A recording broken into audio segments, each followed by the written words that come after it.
Манай хүмүүс одоо судлаач нар байна. Өнгөрсөн он сургууль цэцэрлэгийн захирал эрхлэгчтэй холбоотой санал гомдол удаа дараа гарсантай холбогдуулан ажлын хэсэг хяналт шалгалтыг явуулсан байна.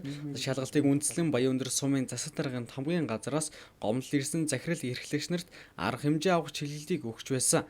За энэхүү ажлын хүрээнд Баян өндөр сумын засаг даргын зөвлөл хуралдаж багшийн ёс зүйн зөвлөлийг сумын засаг даргын хамгийн газрын дэргэд байгуулахар шийдвэрлсэн байна. Ямар чиглэлээр байх юм ингээд Хүүхдтэй болон одоо багш ажилчтай холбоотой ийм асуудал гомдол гаргахад бол заавал боловсролын газар руу хандаж хугацаа алдах биш.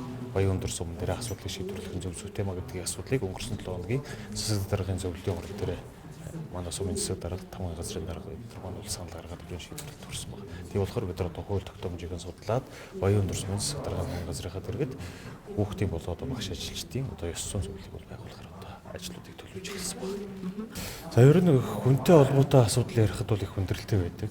Нэг хүний одоо тавьсан гомдол саналаар ч юм уу эсвэл хэсэг бүлэг хүмүүсийн асуудлаар ингээд асуудалд хандахад бол эргээд одоо тухайн ажилтай холбоогч удирдлагатай хариуцлагатай тооцоход одоо тухайн одоо тэр шийдвэр гаргаж байгаа албан тушаалтан бол энэ хуулиудын зохицуулалтаар бол одоо жишээ нэгт одоо тухайн сахилгын арга хэмжээ ч юм уу цалин хөлстэй холбоотой эсвэл ажлаас халах асуудал гарахад тухайн хүн одоо эргээд шүүхтэй яваад асуудал үүсээ гарч ирэхэд тухайн одоо шийдвэр гаргасан баасан сүрэн хариуцлага үлдээнэ л тухайн хүн 6 сар шүүхээр явна уу жил явна тухайн үед одоо шийдвэр эргэж гараад баасан сүрэнгийн шийдвэр 3 байнаг гарвал тухайн хүний одоо жилийн цалин баасан сүрэнд хариуцна шүү дээ. Тэгээс л одоо тэр боловсролын газрын ёс зүйн зөвлөлт ч юм уу хин нэгний нас ирсэн төгөлтэй үндэслээд нэг талын шийдвэр бариад шийдвэрчүүл болохгүй бид нар дахин хэмж үзэж байгаа л гэж.